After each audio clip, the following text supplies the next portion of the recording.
Boa noite, pessoal. Boa noite a todos. Boa noite. Me chamo Daniel, falo aqui em nome de toda a comissão organizadora. Primeiramente, gostaria de agradecer ao nosso painel de juízes, doutora Jamile, doutora Fabiola, doutor Luiz Gustavo, que vão compor o painel de avaliadores dessa rodada da Electoral Multi-Court Competition. Iniciarei esse momento fazendo algumas orientações gerais aos juízes avaliadores, ao painel de avaliadores. No momento seguinte, irei me dirigir aos nossos competidores que já estão presentes na sala, a quem também agradeço desde já por estarem participando da Electoral Multi-Court Competition. Muito nos alegra contar com o esforço, com o empenho de todos vocês. Pois bem, com relação aos avaliadores, nós pedimos aos senhores que vão compor o painel de avaliadores algumas cautelas muito relacionadas com o formato da Electoral Multi-Court Competition. A primeira delas é exatamente com relação à interpelação por parte dos juízes. Nós temos nesta rodada a equipe 146, que representa Carlos Cunha, Marcos Rocha, o Partido Comunista, e a equipe 228, que aqui representa os interesses processuais de João e José Silva, nesta rodada. A equipe 146 terá 15 minutos de fala ordinária para se apresentar, conforme a distribuição de tempo que se dará a partir da liberalidade deles. No momento seguinte, irei questioná-los a esse respeito. Depois, a equipe 228 terá mais 15 minutos. E, por fim, mais 3 minutos para réplica, 3 minutos para tréplica. Esse tempo precisa ser rigorosamente cumprido e, durante esse tempo, especialmente durante a fala ordinária de 15 minutos de cada equipe, pedimos aos senhores avaliadores que procedam com as interpelações, com os questionamentos aos competidores, que devem se dar durante o próprio tempo. Enquanto eles falam, eles podem ser interrompidos com provocações e questionamentos para averiguar o domínio que eles têm sobre os fatos, sobre os fundamentos, precedentes, conceitos que eles utilizarem em suas apresentações. Aferir e averiguar a inteligência emocional dos competidores é muito importante para o formato proposto no Electoral Multi-Court Competition. Com relação à doutora Jamile, que irá presidir esta rodada, esse painel, uma orientação em específico, porque com relação ao cumprimento, o rigoroso cumprimento do tempo, tal como estipulado por cada orador, será seguido. Ao final do tempo estipulado, o áudio do orador será interrompido, exceto se ele se dirigir à presidente do painel solicitando tempo adicional. Nesta hipótese de solicitação de tempo adicional, poderá a presidente do painel, conforme seu juízo de oportunidade e conveniência, deferir o pedido, permitindo que a equipe possa concluir seus argumentos brevemente, o tempo estritamente necessário para a conclusão de algum ponto ali em aberto. Também, feitos esses esclarecimentos, um último esclarecimento quanto às perguntas, aos questionamentos, que espero que os nossos juízes, as nossas juízas e o nosso juiz, na verdade, façam. Por se tratar de uma rodada virtual, né, de uma sessão virtual, recomendamos que o juiz, ao fazer a pergunta, ele inicie a pergunta com a fala protocolar, se referindo ao orador que estiver se apresentando como ilustre advogado, representante, enfim, faça uma breve pausa para que o orador possa perceber que foi perguntado e interromper a sua apresentação para ouvir a pergunta. Também pedimos que, ao proceder com a pergunta, o juiz, feito o seu questionamento, provoque os demais membros do painel para que, caso tenham alguma outra questão quanto àquele ponto específico para ser feita, o façam, de modo que a gente, com essa dinâmica, com essa metodologia, consiga garantir que mais pontos de caso hipotético possam ser abordados ao longo da apresentação, concentrando em bloco as perguntas quanto a um determinado ponto e, consequentemente, concentrando também em bloco as respostas do orador que estiver se apresentando. Então, essas são as orientações gerais aos nossos juízes, o doutor Luiz Gustavo, a doutora Fabiola, a doutora Jamile, a quem mais uma vez agradeço, em torno de toda a comissão organizadora e das entidades organizadoras da Electoral Multi-Court Competition. Agora me dirijo aos nossos competidores, os membros da equipe 146 e 228, com a primeira grande orientação geral, que é: relaxem, fiquem tranquilos, vocês não têm nenhum motivo para ter qualquer tipo de insegurança. Muito obrigado por estarem participando da nossa primeira competição de julgamento simulado em direito eleitoral. Vocês estão construindo essa história conosco. Aqui, o aprendizado de vocês é super valorizado e a performance é algo que não é tão central. Então, se aprofundar no direito eleitoral e querer se aprofundar ainda mais importa muito mais. Apenas tem algumas preocupações. Primeiro, porque estamos aqui simulando uma sessão de um tribunal. Então, ao se reportar aos juízes avaliadores, tem uma fala protocolar, se dirijam a eles com o devido respeito, com a devida vênia. Peço também que vocês tenham um cuidado com o tempo, que ele seja cumprido de forma rigorosa e que vocês possam ter essa experiência como experiência muito rica de aprendizado. Agora, peço à equipe 146, que vai representar Carlos Cunha, Marcos Rocha e o Partido Comunista, para se pronunciar, fazendo a distribuição do tempo de 15 minutos e indicar também quem será o orador responsável pela réplica. A equipe 146, por favor. Boa noite. A equipe 146 é eu, Giovana Rezende e Ana Paula. O tempo será distribuído igualmente. Quem fará a réplica é a Ana Paula. Obrigado, Giovana. Então, 7 minutos e meio para cada.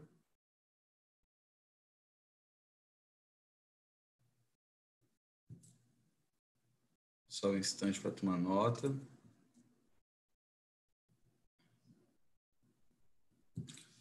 Obrigado, Giovana. Boa sorte, boa rodada. Equipe 228, peço que algum dos oradores se pronuncie para fazer a distribuição do tempo. Boa noite. Me escutam bem? Sim. Será 6 para o Lucas Santos, 9 minutos para o Nelson Gomes. A ordem é essa: primeiro Lucas Santos, depois Nelson Gomes. Exatamente. O orador da tréplica, Nelson Gomes.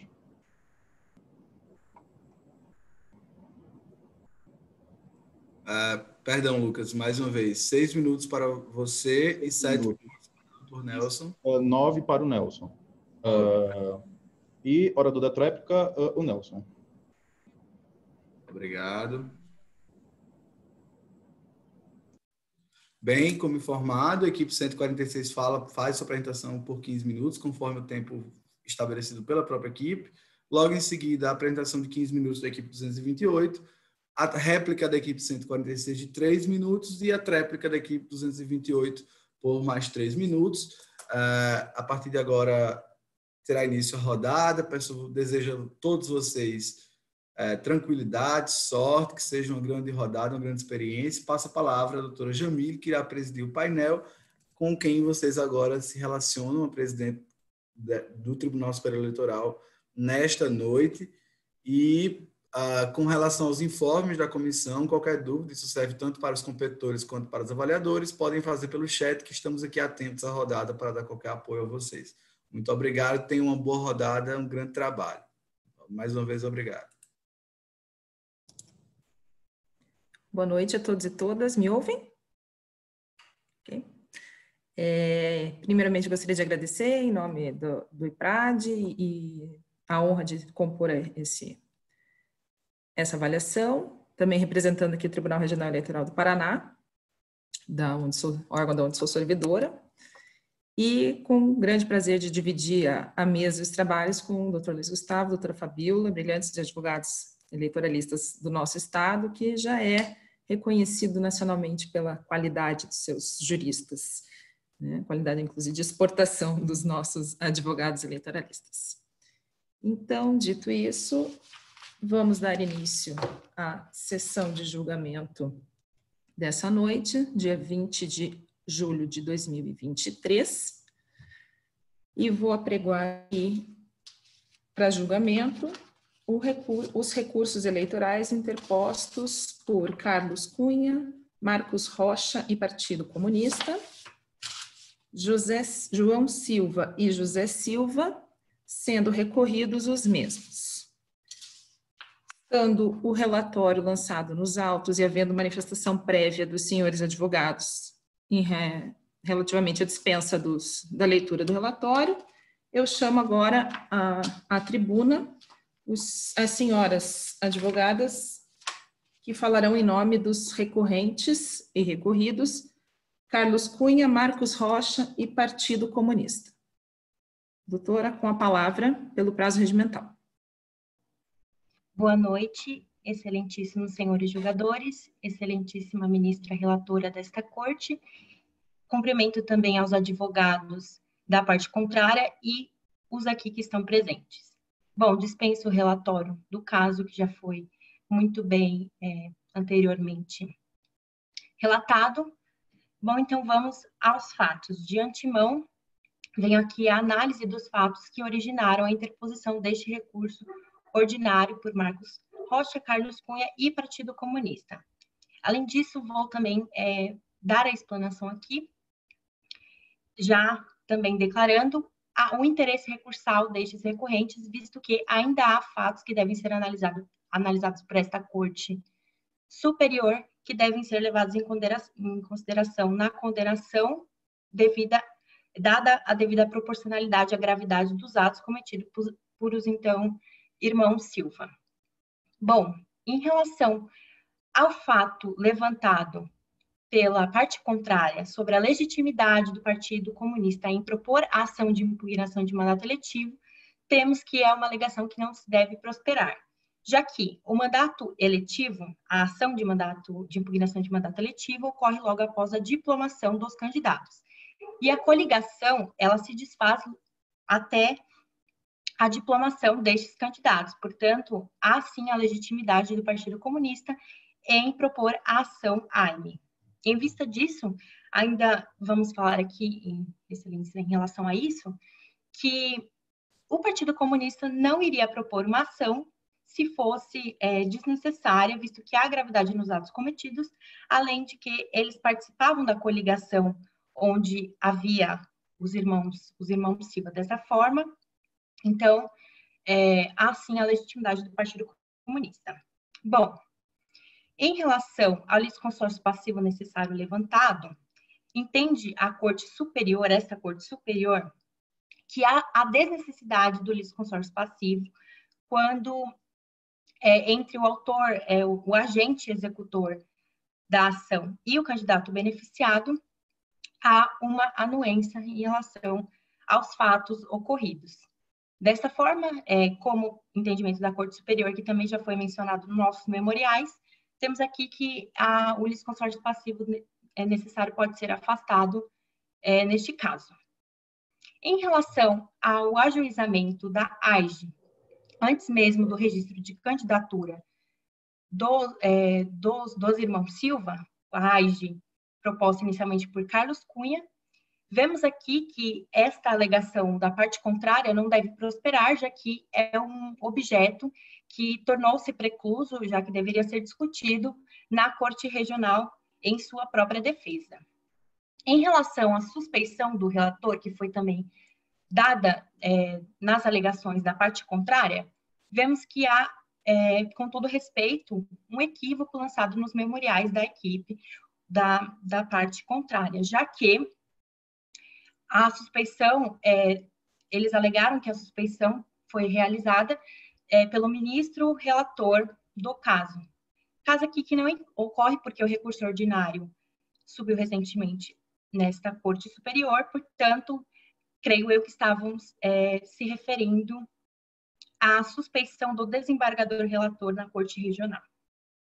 Bom, em relação disso, esta matéria também se tornou preclusa, já que deveria ser arguida mediante interposição de agravo interno, logo após ao despacho saneador, a decisão saneadora que deu relação à suspeição do desembargador relator.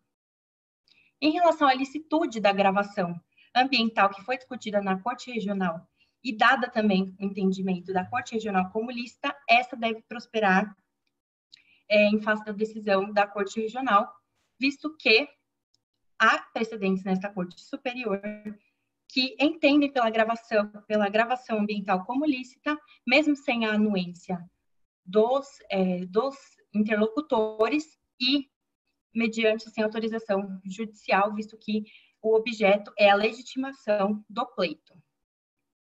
Em relação também à eficácia imediata do acórdão de cassação, que foi dado um pedido pelo Ministério Público e deferido pela Corte Regional, uma antecipação de tutela, visto a gravidade dos atos cometidos, essa também deve ser mantida, ainda com amparo no Código de Processo Civil, no artigo 1012, que trata que, em relação à decisão, quando confirmada a antecipação de tutela, deve ter a condenação, sua eficácia imediata. Bom, em relação à descoberta dos fatos novos após a propositura da ação, temos aqui também o amparo do Código de Processo Civil, em seu artigo 435, que diz que podem ser, sim, juntados documentos novos aos autos, logo depois a propositura da ação, visto que se ocorreu o conhecimento dessas ações logo após a propositura. E ainda mais temos também, sobre este ponto, dizer que a alegação, o aditamento foi realizado pelo Ministério Público. Portanto, cabe ao Ministério Público a responder em relação aos fatos novos.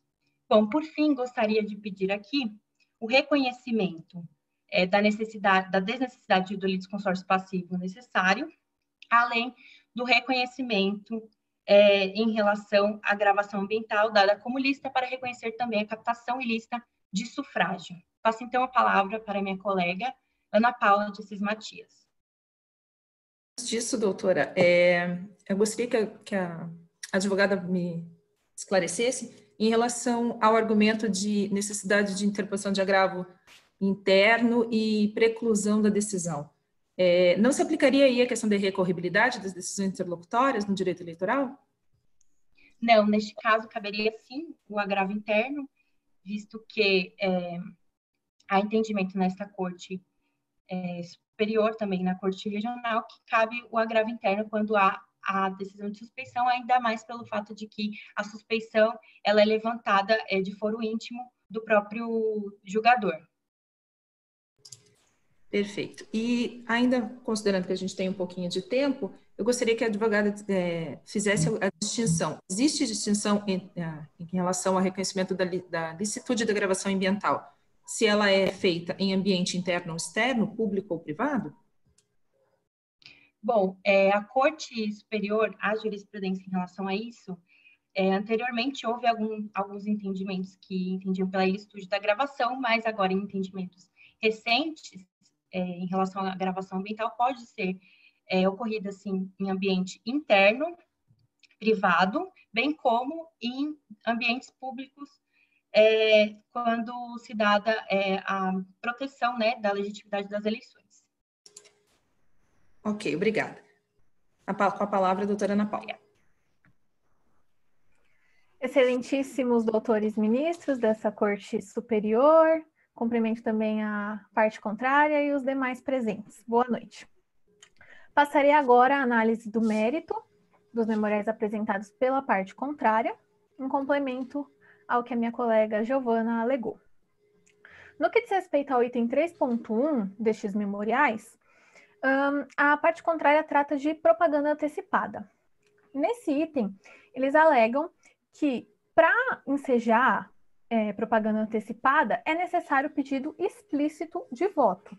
Ocorre que há entendimentos nessa corte, nos dias atuais, não se considera somente o pedido explícito de voto, mas também a forma como essa propaganda é feita. Então, propagandas eleitorais feitas inadequadamente também podem, sim, configurar propaganda antecipada, e não só com o pedido explícito de voto. O TSE, essa Corte Superior, tem tido uma atenção a esses candidatos que tentam se beneficiar na disputa eleitoral, sair na frente na disputa eleitoral, por meios ilícitos e de propaganda antecipada. No que diz respeito à inexistência de fraude nas contas, o item 3.2 dos memoriais da parte contrária, percebe-se, eles dão a impressão de que, por as contas terem sido aprovadas pela Justiça Eleitoral, demais irregularidades em relação a gastos e arrecadação de campanha não poderiam ser trazidos aos autos porque as contas foram aprovadas. Mas se houverem outros ilícitos, eles precisam sim ser verificados, investigados e analisados. Tanto é que a Corte não levou em consideração, a Corte Regional não levou em consideração os recursos ligados à propaganda antecipada, captação de lista de sufrágio, em relação ao restaurante e em relação ao centro espírita, que eu passarei a falar mais para frente. No que diz respeito ao item 3.3, da irregularidade nos gastos da pré-campanha, alega-se que a extrapolação somente de R$3.000, portanto, a devolução desse valor à justiça, por ser uma quantidade pequena, não enseja uma irregularidade de pré-campanha, de gasto na pré-campanha. Ocorre que não deve ser levado em consideração a quantidade, mas sim a qualidade. A mera extrapolação, qual seja, é a violação à regra. E a violação à regra, por si só, já é grave. Bom, no que diz respeito ao item 3.4 do abuso de poder religioso, ainda que o Ministério Público tenha agitado a sua ação após o prazo decadencial da Justiça Eleitoral, após a diplomação dos candidatos, a denúncia ocorreu tardiamente, mas os fatos apresentados pela denúncia são de 29 de setembro de 2022, vésperas das eleições. Então, os candidatos estavam presentes no Centro Espírita, com mais 200 eleitores, e Lucas Souza, um líder religioso, em quem as pessoas costumam confiar plenamente, proferiu um discurso político, um discurso favorável aos candidatos, na presença de 200 eleitores às vésperas das eleições. As pessoas costumam frequentar centros religiosos buscando uma orientação espiritual, mas naquele caso foi fornecida uma orientação política. Isso é um abuso. E para que seja investigado se houve ali alguma troca de favores entre os candidatos e o Lucas Souza, o abuso de poder religioso precisa ser considerado nos autos para ser investigado. Atualmente, o abuso de poder religioso é compreendido por abuso de poder econômico e captação ilícita de sufrágio. O ministro Edson Fachin, no RESP 8285 de 2016, firmou esse entendimento. Então, ele precisa ser considerado. No que diz respeito ao uso indevido dos meios de comunicação, que é o item 3.5 dos memoriais da parte contrária, o Tribunal Regional Eleitoral do Paraná condenou também os irmãos Silva como beneficiários do disparo de mensagens em massa. Nós concordamos com essa condenação, mas a parte contrária trouxe o entendimento de que os meios de comunicação não abrangem as redes sociais, mas somente rádio e televisão. Ocorre que no momento de se fazer a lei complementar 6490, de fato, existiam rádios e televisões, as redes sociais não estavam disseminadas ou nem existiam ainda. Mas hoje há o entendimento de que meios de comunicação compreendem sim as redes sociais, que a internet é um meio de comunicação. Então, não merece prosperar esse argumento de que redes sociais não são meios de comunicação. Por fim, o pedido H, a linha H que eles colocam, que está relacionado diretamente com o item 3.6, trata da potencialidade dos atos. Alega-se que os atos não tiveram uma potencialidade suficiente para configurar um ilícito, para interferir na legitimidade das eleições, na legitimidade do pleito. Mas esse entendimento já foi superado pela Lei 6490, em seu artigo 22, inciso 16. Basta a gravidade dos atos abusivos para ensejar uma cassação de mandato, uma inelegibilidade. Bom, por todos esses fatos apresentados, reitero os pedidos realizados pela colega. Alguém quer fazer uma pergunta? Nobre colega, nobre advogada, prezados ministros, excelente explanação, doutora, mas eu tenho uma questão, e se vossas excelências também quiserem, né, acrescentar, Eu tenho duas questões a respeito da sua, né, da sua defesa. A primeira delas, em relação à pré-campanha, Vossa Excelência menciona que não precisa, né, em relação a não só para caracterizar que não é pré-campanha, precisaria pedido de voto. Mas neste caso, conforme consta nos autos, né, e conforme alegado por Vossa Excelência, não teve, mas a Vossa Excelência se refere a que houve outras atitudes que poderiam caracterizar propaganda antecipada.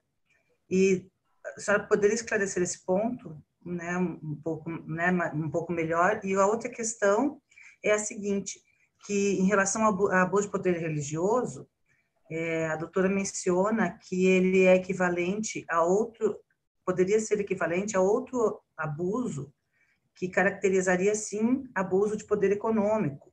E aonde que estaria, né, dentro dos autos, e se pudesse, por favor, me localizar, essa constatação, né, que o pastor, no dia do culto, teria tido alguma influência econômica também em relação para poder esclarecer melhor essas partes. Muito obrigada.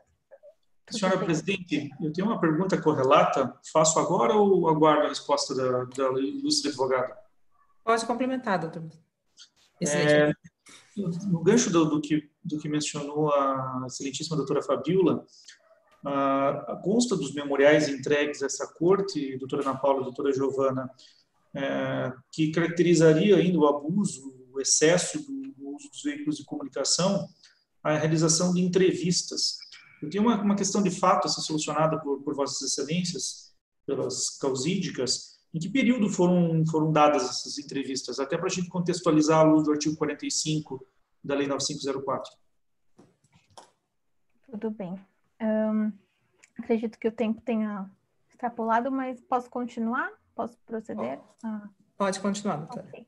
Obrigada. Em relação ao uso, aos demais atos relacionados à propaganda antecipada, seria a primeira pergunta da doutora Fabíola, os, então, candidatos se aproveitaram do grande poder econômico que a família tem, possui restaurantes, rádios, shoppings na cidade e também o grande poder político, porque embora eles nunca tivessem se candidatado, a sua família sempre se candidatou, mas durante décadas, mas nessa época específica não.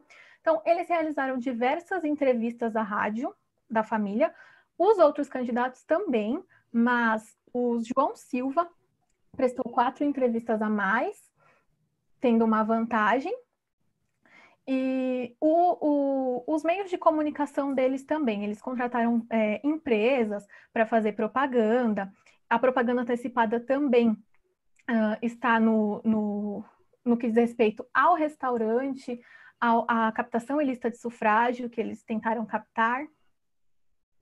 Bem? Ok. A outra pergunta foi em relação... Desculpe. Ao abuso do poder religioso. Abuso de poder religioso. Brevemente, doutora, considerando que o seu tempo já decorreu. Brevemente, pode responder. O abuso de poder religioso, ele pode ser considerado também pela atual jurisprudência, tanto como abuso de poder econômico, quanto abuso de captação ilícita de sufrágio. Na questão do abuso de poder econômico, é porque ele pode captar eleitores e ajuda com essa captação ilícita, no que diz respeito ao abuso. Ok. Então, encerrado o tempo das doutoras Giovana e Ana Paula, passo a palavra aos doutores Lucas e Nelson, que falarão em nome dos recorrentes e recorridos João Silva e José Silva. Com a palavra, doutor Lucas, pelo tempo regimental. Inicialmente, eu gostaria de saudar os nobres ministros aqui presentes e ministras, em especial a ministra-presidente dessa sessão. A fim de sermos estratégicos, sintéticos e profundos, iremos nos atentar a questões bem pontuais do ponto de vista preliminar.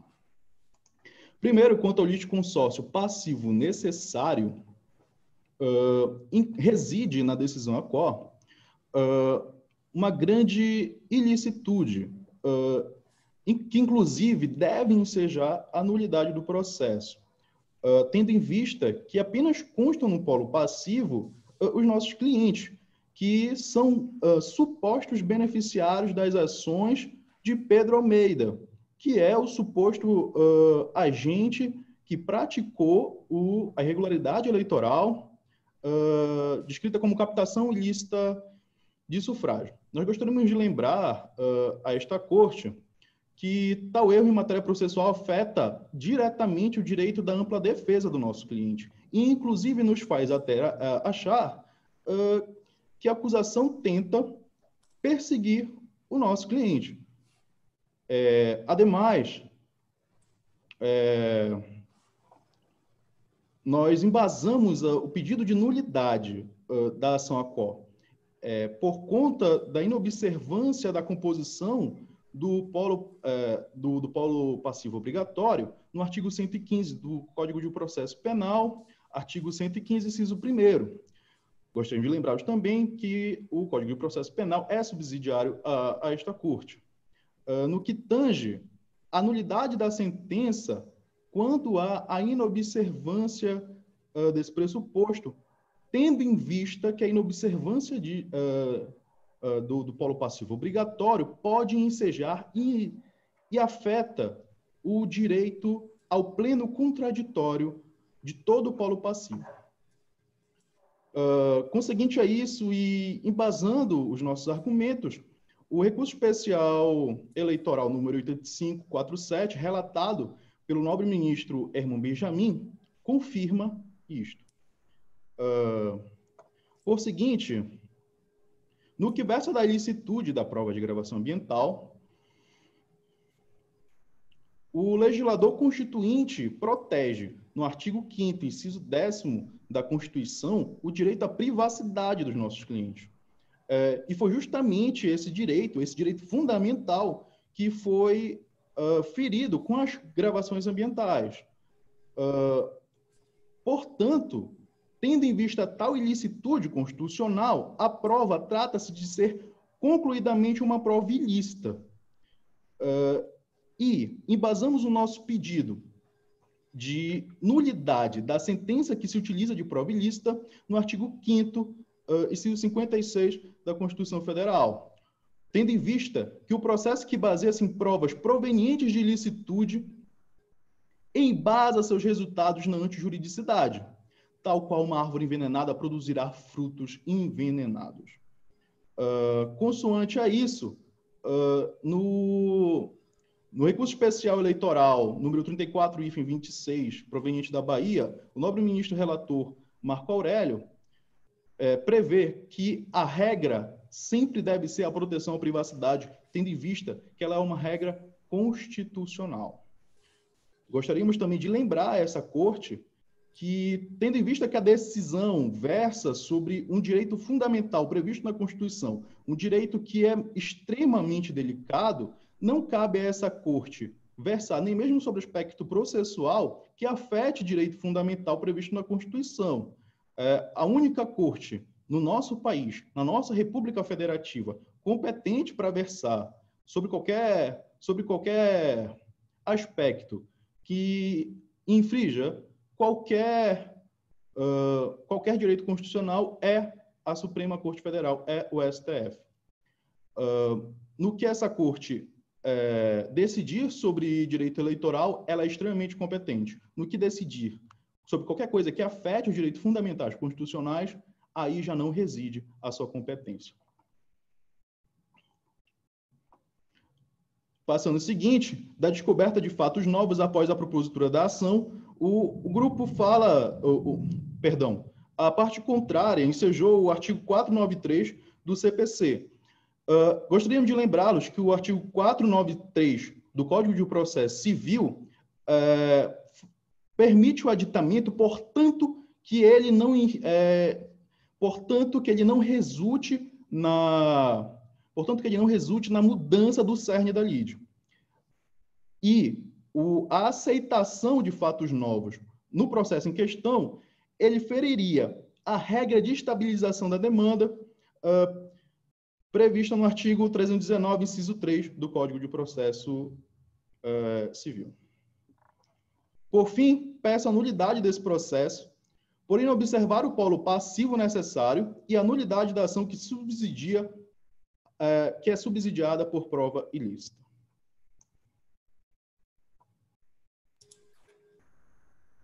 Eu gostaria só de que o ilustre advogado nos esclarecesse melhor a questão do litisconsórcio passivo necessário. O senhor mencionou a regra do artigo 115, inciso 1º do Código de Processo Penal, como subsidiariamente aplicável. Eu gostaria de questionar se não seria, considerando a natureza cível dessa demanda, se a regra aplicável subsidiariamente não seria o Código de Processo Civil.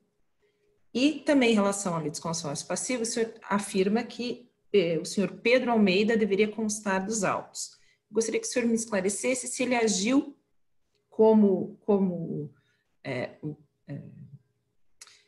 ele foi o agente da captação de votos, ou ele agiu meramente como interposta pessoa em relação a essa conduta que lhe é imputada. Eu gostaria de, primeiramente, abrir para os meus colegas para saber se eles têm alguma questão em relação a esses fatos, essa matéria.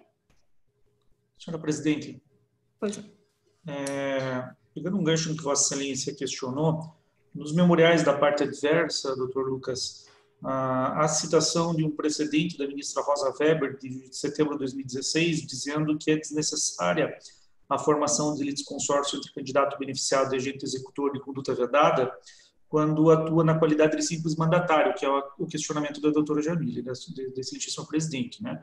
Eu questiono o doutor, complementando a pergunta, se para além de, no caso, estar-se ou não agindo na condição de mero mandatário, se a gente estaria diante de uma conduta vedada, tecnicamente falando. Perdão, o senhor pode repetir a pergunta? A parte adversa, doutor Lucas, cita um precedente em seus memoriais dizendo que é dispensada a formação de litisconsórcio passivo necessário quando o candidato beneficiário e agente executor, entre o candidato beneficiário e o agente executor, quando se está diante de simples mandatário do comportamento ilícito e não de coautor. Eu questiono se, no caso presente, está-se diante de um simples mandatário para se aplicar esse julgado trazido pela parte adversa e se a conduta aqui é uma conduta vedada, tecnicamente falando. A conduta aqui em questão, ela é completamente vedável. Sobre a questão do que tange o fato dele ser mandatário ou coautor, isso deveria ser lide desse processo caso considerasse o senhor Pedro Almeida como no polo passivo. Como não considera, no que nós podemos versar isso? Em relação à pergunta da nobre presidenta, sobre a questão do senhor Pedro Almeida, sobre a questão do senhor Pedro Almeida ter praticado ilícito como mandatário ou como coautor, claramente, eu repito, isso deveria ser matéria da lide e não ser discutido aqui, tendo em vista que ele não o senhor Pedro Almeida não é polo nesse processo.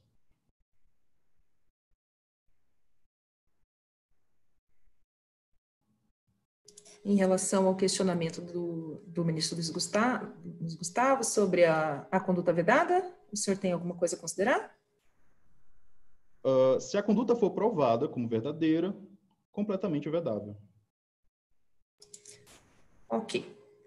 Então, encerrado o tempo, também passo ao senhor Nelson Gomes, que vai prosseguir na defesa dos senhores João Silva e José Silva. Com a palavra, doutor Nelson. Inicialmente, cumprimento Vossa Excelência e a todos os excelentíssimos ministros aqui presentes, colegas e nobres advogados também. Inicialmente, gostaria de iniciar meu questionamento em relação ao mérito da decisão proferida pelo TRE do Paraná. A primeira justificativa que subsidia a cassação de mandato eletivo e a inelegibilidade por 8 anos de José e João Silva é em relação à configuração da propaganda antecipada e irregular em razão da atuação massiva na divulgação de suas pré-campanhas. E dessa forma, o próprio TRE considerou que não há pedido explícito de votos neste caso. Inicialmente, eu gostaria de propor uma reflexão a esta exímia corte sobre como definir atos massivos de pré-campanha. A legislação não impõe o limite do que é massivo na pré-campanha ou não, bem como a jurisprudência. Porém, a única razão pela qual a Justiça configurou a propaganda antecipada foi esta atuação massiva. E, em 2018, esta Corte Superior fixou um entendimento divergente, no sentido de considerar sobre agravo regimental, no agravo de instrumento número 924, relatoria do ministro Tarcísio Vieira, e também no agravo regimental no recurso especial número 4346, sob relatoria do ministro Jorge Mussi, considerou que a interpretação do artigo 36A da Lei 9.504 de 97, ela se direciona ao fato de que não se pode presumir pedido explícito de votos por conduta implícita ou manifestação implícita. E é necessário, para a configuração da propaganda antecipada nessa jurisprudência, o pedido explícito de votos. Prosseguindo, o segundo argumento diz respeito ao abuso de poder econômico, e a Corte acata os argumentos contrários que dizem que esse abuso de poder econômico resultou da justificativa de gastos excessivos realizados na pré-campanha. Porém, como eu já disse, não existe um limite do que seria gastos excessivos na pré-campanha. Inicialmente, a legislação não prevê este limite, bem como a própria jurisprudência. E, a partir da emenda constitucional 107 de 2020, que adiou as eleições, consequentemente, podemos perceber que o período da pré-campanha está alargado. Desta forma, ela acabou ganhando certo protagonismo. Não é vedada o gasto na pré-campanha. A própria Justiça Eleitoral aprovou as contas dos candidatos, os irmãos Silva, com ressalva, porém com regularidade. Isto é previsto no artigo 30, inciso 2, da Lei 9.504 de 97, na qual ela somente impôs a devolução do valor ínfimo de R$3.000, no qual foi observada não lesividade no pleito pela Justiça Eleitoral. Portanto, as contas são regulares. A Justiça Eleitoral é o órgão especializado a fazer este tipo de prestação e não o Ministério Público, como o fez. O Ministério Público, neste caso, atua como parte. O quão legítimo ou ilegítimo seria a produção de um relatório por parte do Ministério Público, sendo parte nesse caso, e não fiscal da lei. Desta forma, é necessária, conforme o entendimento desta exímia corte, no agravo regimental no agravo de instrumento número 51.675 de 2019, sob relatoria do ministro Luiz Roberto Barroso, que é necessária a comprovação robusta do abuso econômico. Neste caso, a única comprovação é o relatório questionável e parcial apresentado pelo Ministério Público, ignorando completamente o certificado da regularidade das contas feitas pela Justiça Eleitoral. Desta forma, a tese de fraude ou irregularidade nas contas prestadas pelos irmãos Silva é incoerente, não se aplica. O último argumento que subsidiou a decisão do TRE diz respeito ao uso indevido de meios de comunicação em relação aos disparos de mensagem em massa. Ok. Eles foram condenados, inicialmente, por terem se beneficiado da conduta, supostamente, e não por tê-la praticado. O TRE considerou ampliar a interpretação do dispositivo legal do artigo 22 da Lei 6490, dizendo que o termo de meios de comunicação também se aplicaria às redes sociais.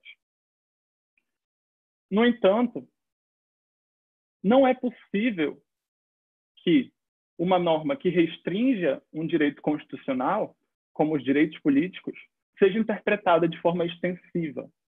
É inconstitucional a interpretação de ampliação, neste caso, do sentido de uma lei que restringe direito fundamental.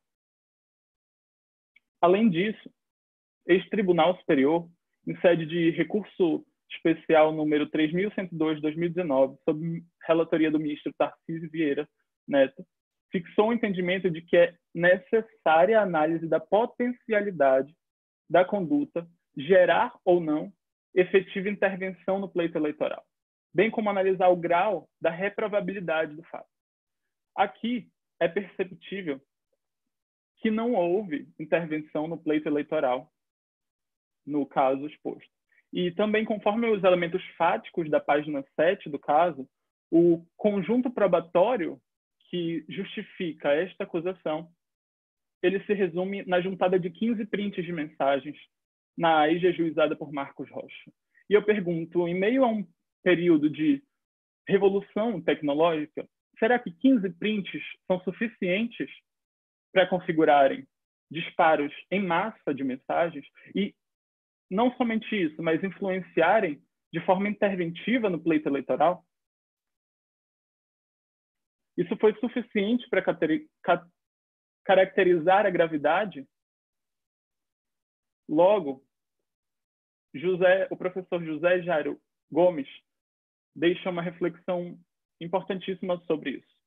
Ele diz que é importante que a conduta ilícita tenha o condão de lesionar o bem jurídico salvaguardado, violando a igualdade na disputa do pleito. Isto não ocorreu, excelentíssimos. Uma vez que a pesquisa do IBOP, realizada há um mês antes da antecedência das eleições, subsidiou o fato de que a população queria alguém que estava concorrendo pela primeira vez e que não tinha uma história na política. Logo, é perceptível que os candidatos João José Silva se encontram nestas qualidades, sendo harmônico o número da pesquisa com o resultado das urnas. E eu pergunto, seria competência da Justiça Eleitoral intervir na soberania popular? Ante o exposto, caso não acolhida os argumentos preliminares, nós pedimos a reforma das questões de mérito no sentido de reverter a cassação de mandato dos irmãos Silva e a sua inelegibilidade por 8 anos. Obrigado.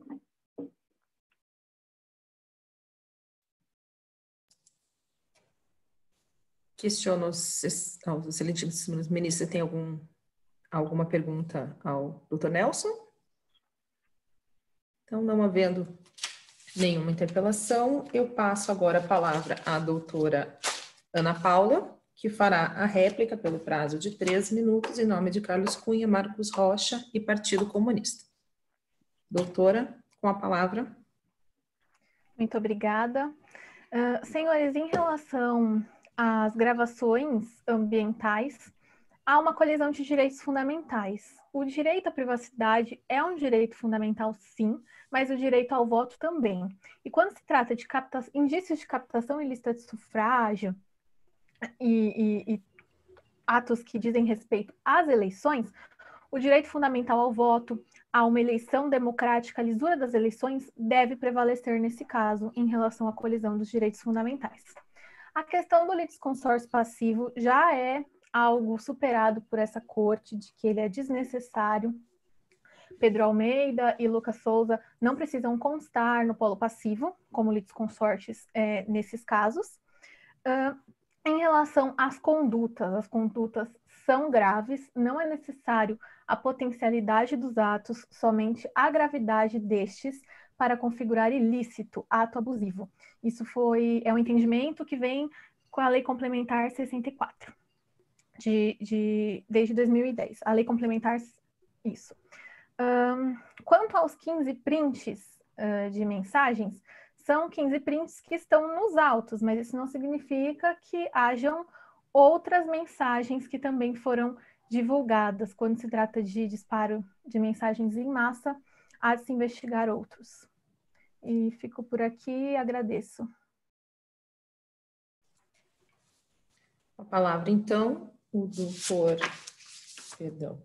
Nelson, para a tréplica. Excelentíssimos e prezada doutora, em relação ao litisconsórcio passivo necessário, esta corte entendeu, sob relatoria do ministro João Otávio de Noronha, que a partir das eleições de 2016 é obrigatório sim o litisconsórcio passivo necessário. E em relação ao argumento da gravidade, eu faço o mesmo questionamento. Não há gravidade aqui. Será se existe legitimidade democrática numa decisão que busca intervir na soberania popular? E não somente isso, mas na livre escolha dos representantes da população. Nesse sentido, a exposição de que 15 mensagens não foram as únicas provas que existem em relação a uma possível conduta massiva, eu faço a reflexão, será se a acusação vai querer fazer o mesmo erro que o Ministério Público teve ao aditar a AIGE já ajuizada, trazendo fatos supervenientes à ação? A acusação vai querer trazer novas provas, já estamos em fase recursal. Vamos caçar mandatos eletivos e deixar pessoas inelegíveis, violando a soberania popular, com base em provas que não estão nem nos processos, nos autos do processo? O parecer, por último, cito, do ilustre professor Luiz Fernando Pereira, argumenta que não deve haver modificação fática da demanda. Isso violaria, como já dito pelo meu caro Lucas, do advogado Lucas, doutor Lucas, a mudança fática em relação ao processo viola as regras de estabilização da demanda, que, consequentemente, violam o devido processo eleitoral a partir da insegurança jurídica. Obrigado.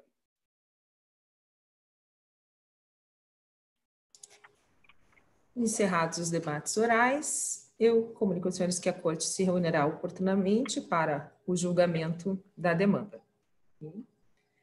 E assim, não havendo mais nada a tratar, declaro encerrada essa nossa sessão jurisdicional do Tribunal Superior Eleitoral.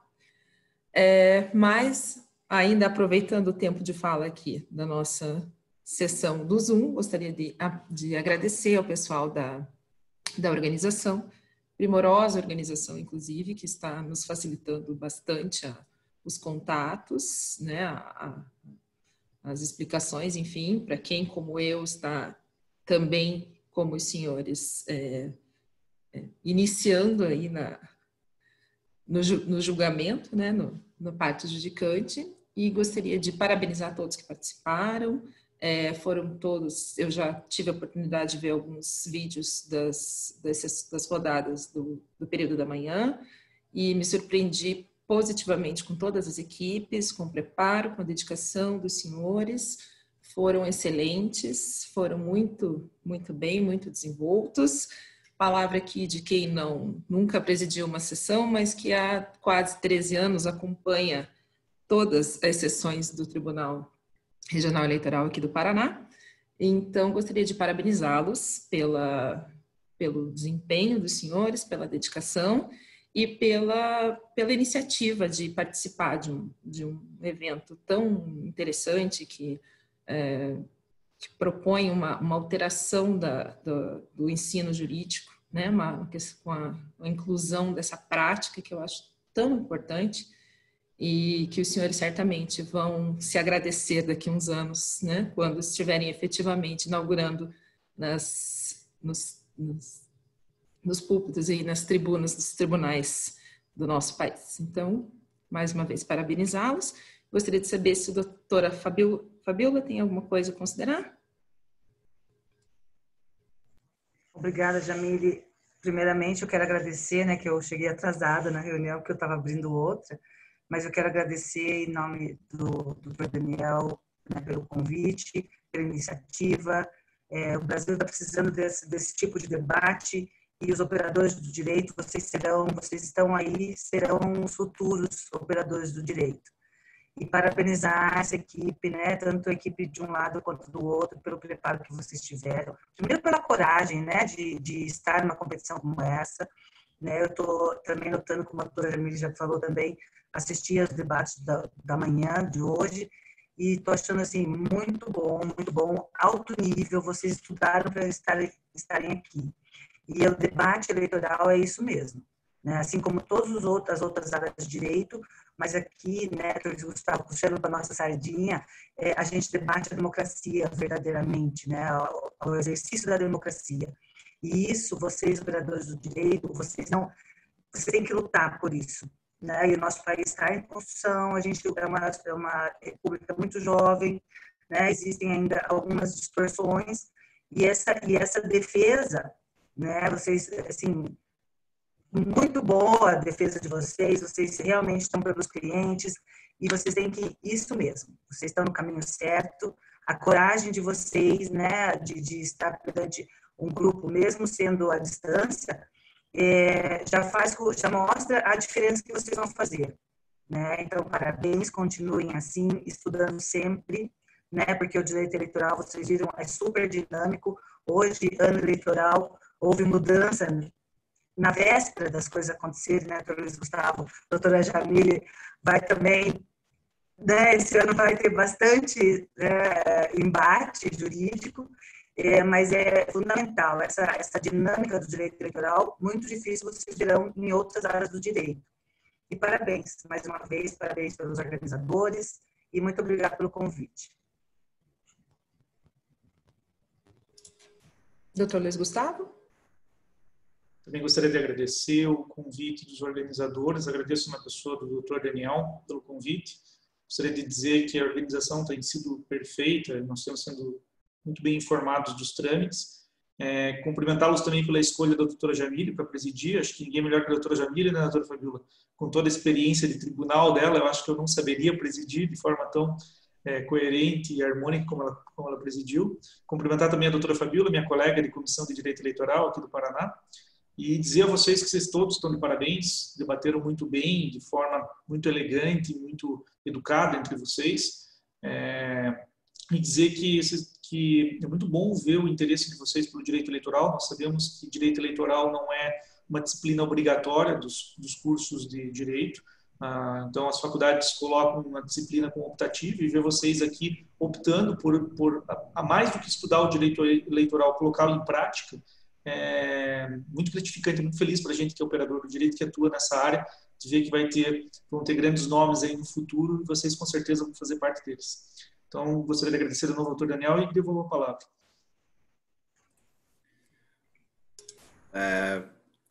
Faço aqui os agradecimentos à doutora Jamile, doutor Luiz Gustavo, doutora Fabiola, que compuseram esse painel de avaliadores, em nome de toda a comissão organizadora, das entidades organizadoras do Electromode Court Competition. Parabéns e muito obrigado. E, claro, um parabéns especial aqui aos oradores dessa rodada, uma rodada bonita de se ver. Parabéns pelo trabalho de vocês, que é muito maior que os 15 minutos de apresentação. Eu tenho repetido isso ao longo do dia, né? Mas é importante que vocês tenham isso em mente. A vida é muito mais o processo e o caminho que o ponto de chegada, e é isso que certamente os avaliadores consideram quando enxergam essa apresentação de 15 minutos. É o esforço por trás dessa apresentação. Parabéns. Uma Multicorte é, sobretudo, uma experiência de imersão e aprendizagem, então o maior prêmio que vocês podem levar de uma competição como essa é a vontade de se aprofundar e entender melhor o direito eleitoral.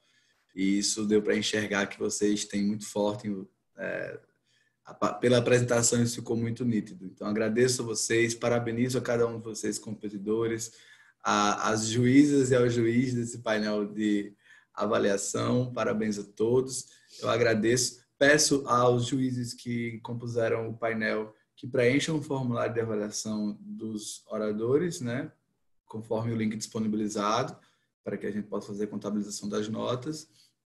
E passo agora a palavra para a doutora Jamile para conduzir e encerrar esta sessão, mais uma vez parabenizando a todos os competidores e agradecendo a todos vocês pela coragem de participar dessa primeira Let's Promote Court Competition. Muito obrigado, uma boa noite a todos. Doutora Jamile, fique à vontade para encerrar a rodada.